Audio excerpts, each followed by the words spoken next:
Welcome to the Paradigm Shift. Good evening. How's everybody doing? I hope you all are following our page, The Paradigm Shift. We're putting out some beautiful content of beautiful, inspiring human beings and their inspiring stories. People who are in the coaching space, people who are doing charity, people who are making a social impact. And today we have one such person, Mikele. He's here.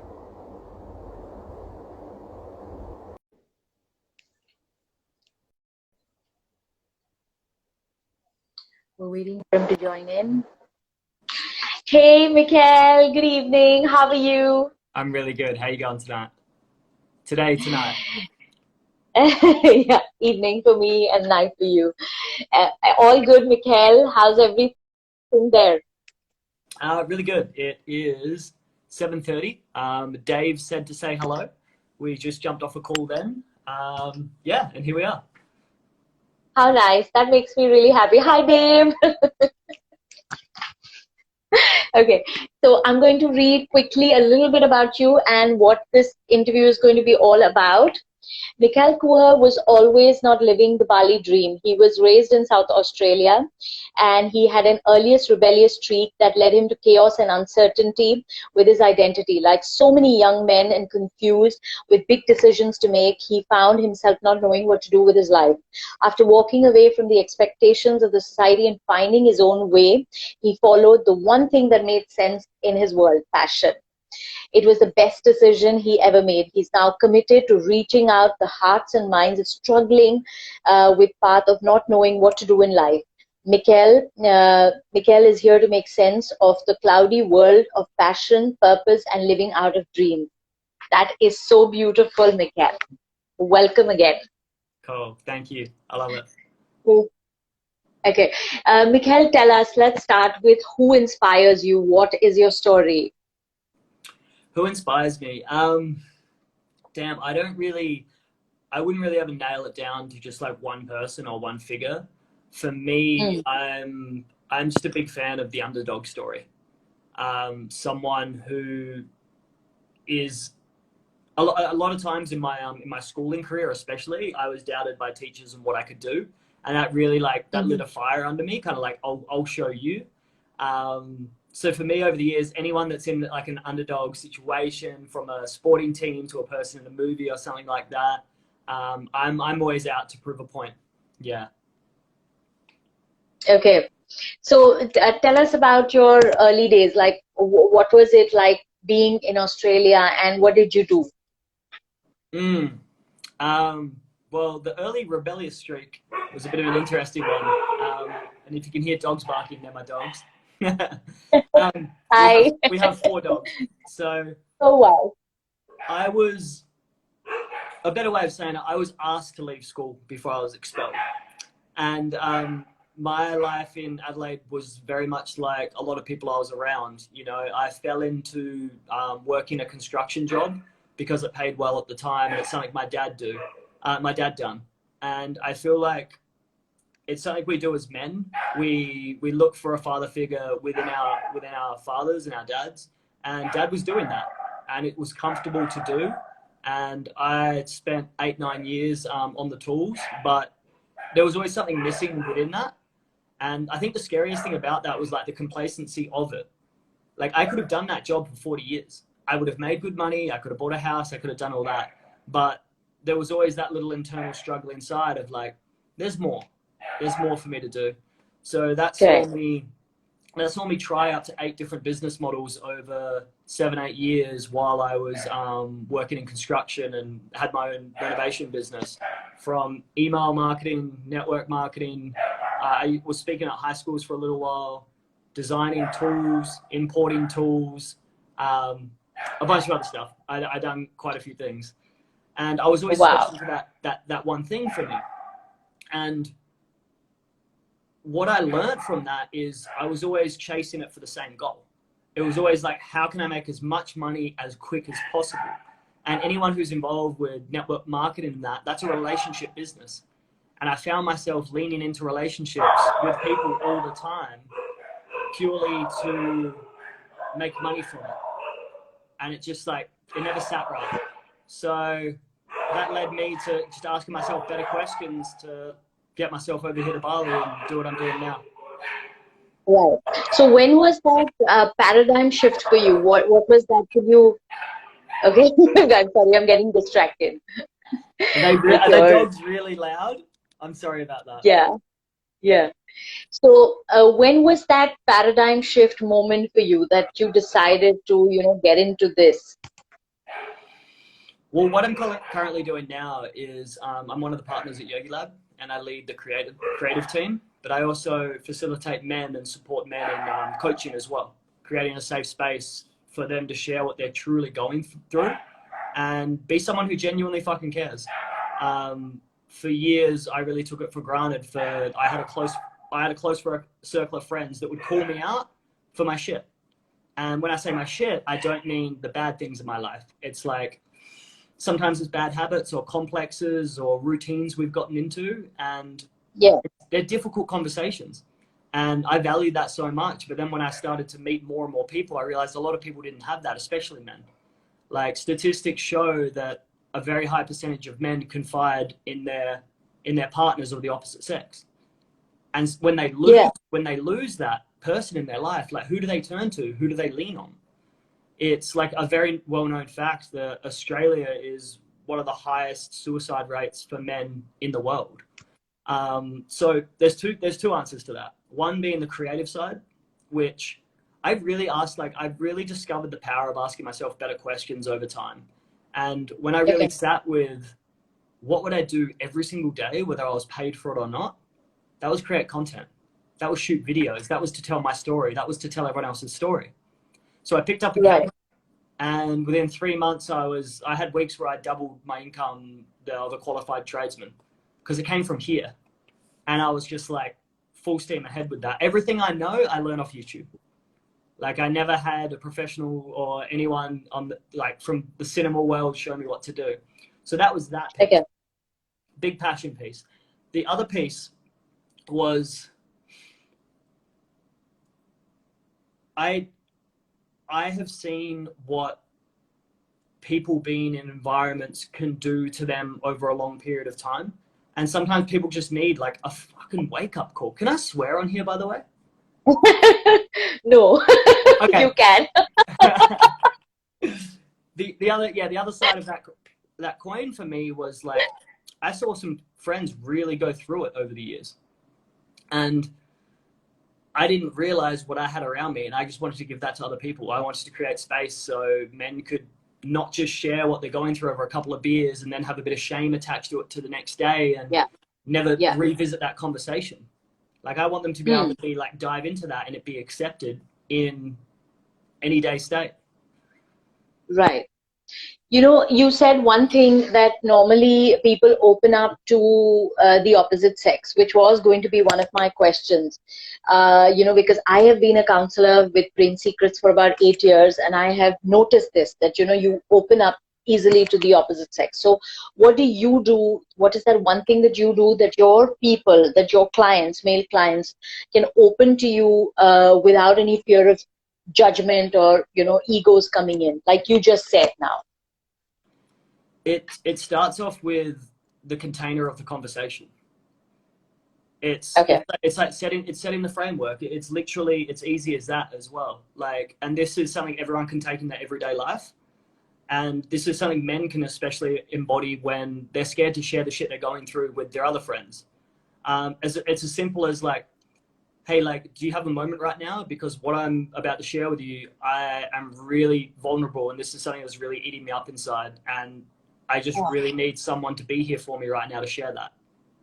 If you can like have the courage to be that vulnerable, especially with a male friend, most of the time someone's going to drop what they're doing and they're really going to listen. The thing is, men don't have the tools to create the frame and the space to have these kind of conversations. Yeah. Absolutely. That is so true. So tell me, Mikele, like, when you got into this space, was there like a particular story that you actually got you in this particular space of coaching men? Yeah, 100%. I took on a coach 7-8 years ago, a guy named Javon Langford, and he works especially with men. I went to a 2-day intensive seminar where someone else was facilitating it, and he was there, and I went from working the job I was currently doing, and then we'd done a 12-week program. Within 8 weeks, I was getting paid speaking at high schools. Like Okay. that. Like I'd never spoken before. I'd never taken a speaking course. I didn't even have a website, nothing. And then once he dug that out of me, he dug that dream out of me, he guided me and showed and like held me accountable. That's the biggest thing. Like a lot of my clients have goals and dreams, but as soon as we get to a few weeks in and like there's a bit of accountability and there's a bit of pressure, like a lot of times people, the idea of wanting something and then actually having it are completely different. Right. Absolutely. So tell me, like when you get into the space of coaching and entrepreneurship, what are the obstacles and the challenges setting up a business and, you know, and coaching? What are this? Can you name them for us? For someone starting their own business or stepping like to become a coach? Yeah, yeah. So it is a business and it is also a coach. Yeah, yeah. Very much. There's a lot of worlds that cross over in that, because anyone who knows when you step into a relationship, there's a mirror held up by the other person. Yeah. And sometimes we're aware to see it, sometimes we're not. I feel like there's the same thing with business. Anytime in life when we can put ourselves in a pressured situation, like an analogy I love is when you squeeze an orange, what comes out? Juice. Orange juice. So if you've got a bit of stress inside and you think you've got a hold of that, start a business. Lean into your relationship, have some vulnerable conversations. You start to see what's really inside and what's really coming up for you. The challenge is, like, especially around the coaching world, is a lot of people have self-worth coming up. Can I do this? And will people pay me money for this? And the big thing about that is, like, I'm huge on, I'll have people approach me that want to work with me and I'll turn them down if I don't feel like I can honestly support them. Like there's certain things I'm not qualified to speak on. If someone's going through suicidal tendencies or something like that, like, hey, like I'm open for a conversation, but a therapist is someone who can really support you in this. So you have a lot less doubt about if you can do something if you're 100% authentic to who you are and what you can do. Correct. So that is so beautiful. Okay, so tell us one thing. How do you handle criticism? From who? From social media, from friends, from, you know, from, I don't know, probably clients. Yeah, it's different where it comes from. So I feel like it's very subjective in that way. So social media was something for a while that like really got me down. I got very caught up in that world, and it changed the way I showed up online to suit the feedback I was getting. Like when I first started posting Instagram posts, and some people notice this, when they start trying a different version of yourself on, and it's not being inauthentic, it's just like, how does it feel to be expressive right now and share what I'm really going through in my post? How does it feel to be emotional? How does it feel to be fun, excited, and lean into that? I got a lot of criticism. I had guys that were my friends, like having group chats together, like talking bad about what I was doing. That hurt. That tore me up. So there is that. And then over the years, I've just developed like I know myself so well now that I can take inventory of when I'm really showing up and when I'm putting an act on for the likes or the follows or whatever that is. So the social media stuff, like now, is water off a duck's back. Like that's okay. It's the people that are in my immediate circle where I sometimes I struggle with that, because they know you.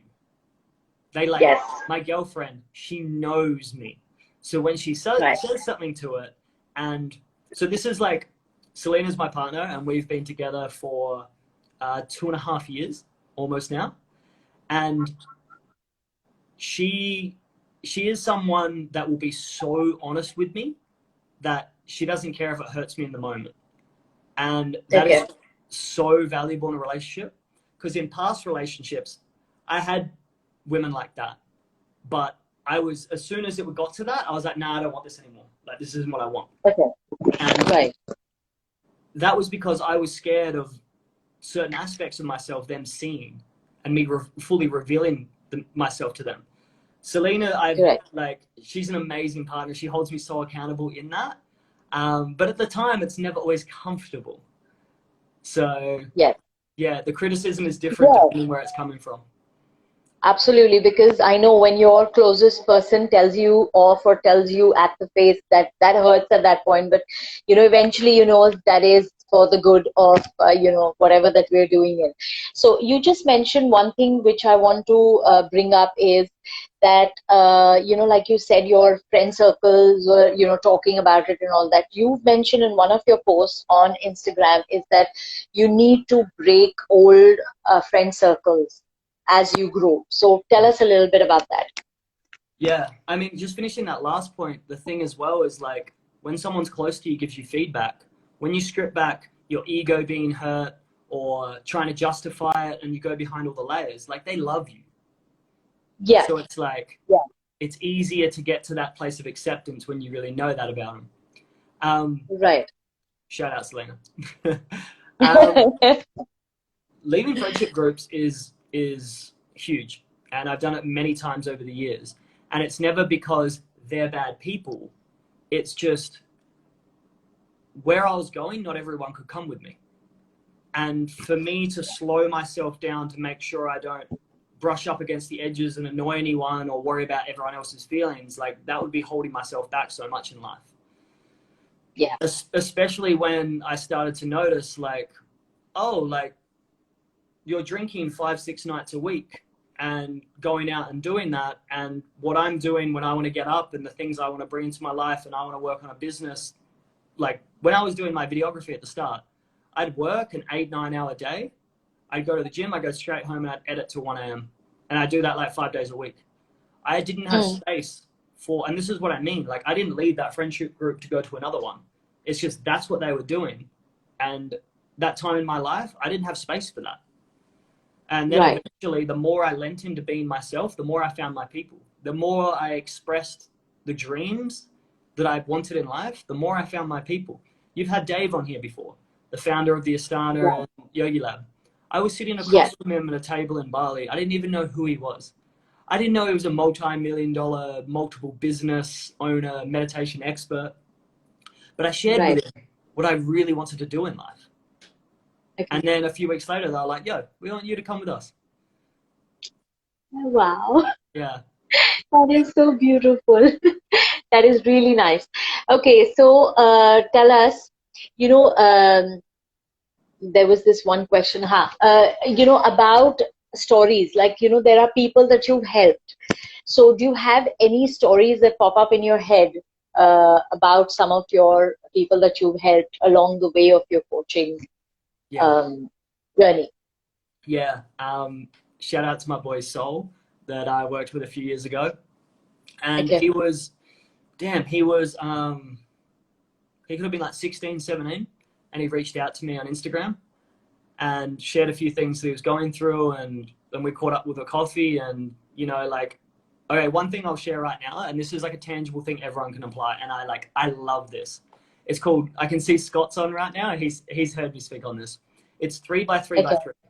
So he was 17, just about to finish year 12 and had no idea on what he wanted to do with his life, which is such a common story that we all think that about ourselves, but then we end to realize as we get older, oh, I'm 30 and I'm still not sure. Like I'm 40 and I'm still not sure. So it doesn't all get figured out at 18. And for this, like, this is a tangible thing anyone can apply. And what it is, it's reaching out to 3 new contacts every single day, whether it's in the field you want to work in, it's people you admire, it's people you just want to be around, and just to learn and grow from them. The next one is 3 new contacts every day. So you're reaching out and following up to those people. For me, when I started videography, I was just reaching out to people with big influences online and trying to get exposure through that. The last one's the most important, and it's overlooked a lot of the time. It's 3 pouring of love into people every single day. Calling someone and just being like, hey, like, We went to school together for 7, 8 years, and we were best friends, and we've just drifted apart. And I just want to let you know I'm thinking of you. Oh, Unconditional. And the space that puts you in, when you're completely detached from whether they write back or not, that just puts you in a different space and a different energy. yes. After me sharing that with him and just really pushing him on it, he had work experience at Lamborghini with one of their top car salesmen, and he had a 2-week, a 1 month or a 2 month internship at a top angel investing firm. Wow. And that's the things he thought he wanted to do. But this comes back to what I always share before, is like the thought of doing something is different to actually doing it. And when he tried those shoes on that he thought he wanted, they didn't really fit. And he went back, and now he's managing professional fighters in like Melbourne. He's moved over there. So yeah. So cool. That is so cool. You must feel really proud, you know, when you coach somebody and then they have moved up and they've grown the way they have. That gives you so much of, you know, love and pride. Absolutely. Yeah. Okay. Tell me, what are your core values as a coach? Authenticity, vulnerability. Yeah. It's mainly on those 2 things. Like I will, you know, Right. I've held myself back from swearing a lot. That now that I know it's a no swearing shanty podcast. Okay, please, please, It's fine. It's fine. I'm sorry. And that's a big thing. Like I swear. That's like I swear, and like swearing allows me to express passion and what I'm going through. So when I'm with I'm clients, sorry. like, no, not at all. So when I'm with clients, like who you get when we're in a session is the same person you get out of a session. Yeah. Correct. Absolutely. Okay, what is the impact that you want to create, Mikele? For me, it's 2 things. It's my own personal goal of like growing the project. The project is my own men's platform, where I just want to create a space where the conversations we have as a crew at Yogi Lab are the norm. It's the normal to be able to share. You're stressed out and you feel like you're breaking down today, and you're almost about to cry, and you can tell someone that, and it's not judged. Yeah. Right. I want there to be an online platform where men can come and learn and grow and work together. And that's kind of partly what we're doing with Yogi Lab right now. We've got something launching soon where it's like, it's all the shit I wish I learned in school. So like those 2 worlds kind of come together. The other one's with Yogi Lab. We want to reach 80 million meditators around the world. Like, I know right now we just did 100,000 applications for our Vipassana just the other week. In like 8 months. So we're on our way. Yeah, it's super cool. I know what meditation's done for me in my life. I've had some absolutely crazy meditation experiences and stories which I didn't even believe were possible in just sitting still and doing nothing. Tell us one of the stories. Okay. Okay. I've shared another one recently, but let's go back to this one. For me, I've got like 2 or 3 to pick from. I'm not sure. Okay. For me, one thing I haven't shared with many people, and now I'm jumping on podcasts a lot more, I'm starting to share with more people. I had a childhood fear for a very long time that I was scared of the dark. And I mean, like, when I say a long time, I mean like 23, 24 years old. I was scared of the dark. And I was scared to share that with anyone. Like, I didn't want anyone to know about me. Like, how could a 23-year-old man be scared of the dark? And so completely unrelated, I started meditating. I would put white noise on, which is just that background noise. I'd sit 10, 15, 5, 20 minutes for a couple weeks in a row. And then I was sitting there on my bed one night, and I was going through my usual practice, and I didn't really know what to do, to be honest. I was just sitting, trying to quiet the mind. And then as I'm sitting there, and this is a big room, maybe like 5 meters by 4 meters, and there's a bed right in the middle. And I'm sitting there on the bed. And then as I'm sitting there, I feel like this warmth come up on my chest. And then it's in my head and it's in my back, and like my heartbeat's starting to go, and I'm getting a bit like sweaty. I'm like, what is this? Like, what's happening right now? And as I'm sitting there, I can feel my heartbeat racing. And if you've ever seen Harry Potter, you know, the Dementors. I'm sitting there in the middle of the room, and I feel this like, this big like spirit, ghost, whatever it is, energy come under the door and come up over my bed. And as this comes over my bed, I'm sitting there and I'm getting smaller and smaller and smaller, and I feel like I'm a little kid. And this energy is getting bigger and bigger and bigger. I'm getting hotter and hotter and hotter, and I'm sweating, and I'm like, there's a voice in my head saying, Mikele, open your eyes, open your eyes, open your eyes right now. Mikele, open your effing eyes right now. There's another voice, calm. Keep your eyes closed. It's okay. You're safe. And even just like, if you can, you can't see this, but I'm getting goosebumps doing this. Me too, me too. And I could hear both voices, and there was part of me that just like, I really wanted to lean into just sitting with that.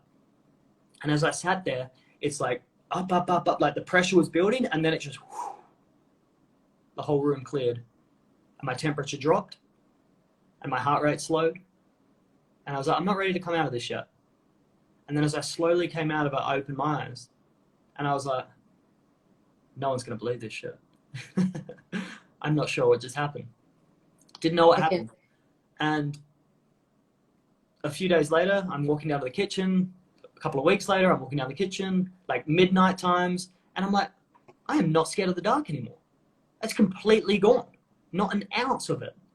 And what I've come to understand now with sitting 4 Vipassanas with the Yogi Lab guys, that we store trauma, beliefs, complexes, whatever you want to call it, within us energetically. And that was me dissolving that. Like physically dissolving that I've been carrying around for 24 years.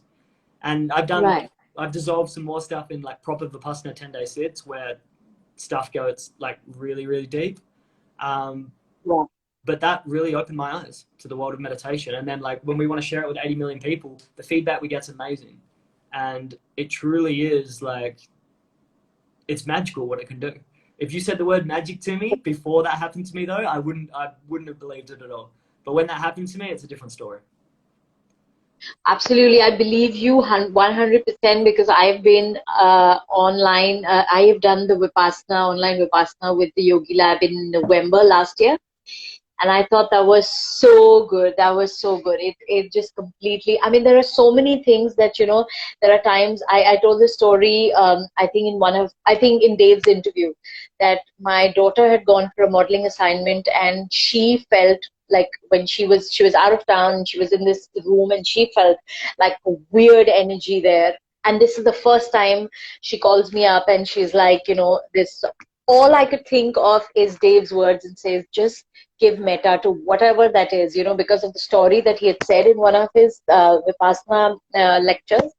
And she says, Mom, I'm fine. I mean, the next morning I called her and I'm like, are you okay? And she's like, I'm good, Bob, you know. So that, I think what you're saying is truly magical, truly divine. Awesome. Yeah, 100%. That's a great tip for people to know as well. If that stuff ever comes up, send it love. Yeah. Yes. Metta. Right. So, you know, what you're doing, Mikele, with the men, I think is so relevant because, you know, we as women, we can, you know, cry, we can call up a friend, we can, you know, like you said, it was easy for men, but I have not thought, because I have not seen my husband cry in all the 27 years that we've been married, just like probably twice when I was going through some medical thing. So what I think is, what you're doing is so important because men need to, you know, loosen up and, you know, express their feelings, because we have 1 or 2 advertisements that go on TV where, you know, they're always telling the little boys, like, don't cry like a girl, and, you know, don't run like a girl, and don't this. And that child is, you know, always locking up his feelings and his traumas inside. So I think you're going to be doing a wonderful thing. So tell us something, that do you have like a program that you get your clients into, or is it just that, you know, people have to DM you and they get in touch with you? How does this work? Yeah, so if anyone's like, people can just DM me and reach out, and we just we start up a conversation like that. There's a few processes and programs we work through to see what's really suited to you. But the reality is, if you're ready to do the work, like, let's go. Like, I'm someone that knows the outcome of when someone really has their heart aligned with what they want to do, whether they have direction or not, just have that go. Like, if you're motivated and ready to go, like, we can give you the direction to do that. Okay, how nice. Mikele, I missed out one of my questions. How do you set your personal goals and how do you accomplish that, if you'd like to take it up? How do I set my personal goals? Personal goals for me right now are very, very physically based. So like, one thing I know inside and out is health and fitness. And my personal goals right now is, it can be a range of things. One being like a program that I want to increase my athletic ability to be able to dunk a basketball, which is just a childhood thing I want to do for a long time. The other thing in personal goals in like developing myself, scheduling in time. If you don't schedule in time to do it, whether it's like 20 minutes of reading a book, diving into a podcast, doing an online course, like leaning into your public speaking, filming an IG story, whatever that little thing is for you, schedule it in. Because if it doesn't get scheduled, it gets forgotten. Absolutely. For me, the biggest thing for me is just asking myself questions, like better questions. Like when I had a chat with Aaron today, I'm not sure if you've had Aaron on here. We were having we're having a chat at the bar at the Astana, and the big conversation point that came up for us was like, he's just reminding himself right now that's just like, how can I be the dopest version of myself right now? And dope for anyone can mean different things. And I asked him what it meant for him, and I'm like, cool. Because when you get emotional, it's quite easy to like for those emotions to come up and follow them and like, no, I'm right. I need to justify my point and get. For me, it's just like stepping into that. Yeah. Asking yourself, figure out a question that can bring yourself back to that in the moment. You don't have to vocalize it, but internally process that question, and it can shift you like that. Yes. So this has been beautiful. So before we get into your last message for our viewers, and if there are any questions, we'll address those. So everybody that is joining us from the Paradigm Shift, please follow Mikele. We will be tagging him after this video is uploaded. His posts are some really, what I find about your posts, Mikele, they're very, very doable. They're very unique, and they're very relatable. So everybody please follow Mikele, and everybody all the guys that are joining in, and if you ever need somebody to speak to, Mikele is there. You can DM him, and you can Ishwarya says for sure. and everybody that is joining us from the Paradigm Shift, Anuj, Natasha, Aishwarya, Kaushal, Yashpal, please please, sorry, I was going to say it differently. Everybody that is following us from Mikele, please follow the Paradigm Shift page, because we are putting up some really good stories about beautiful, beautiful people like Mikele. So Mikele, any last messages for our viewers?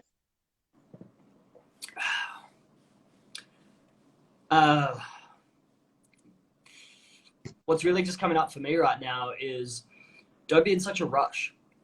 Like, I get it. A lot of people online are presenting a life they want you to think they're living, but they're not.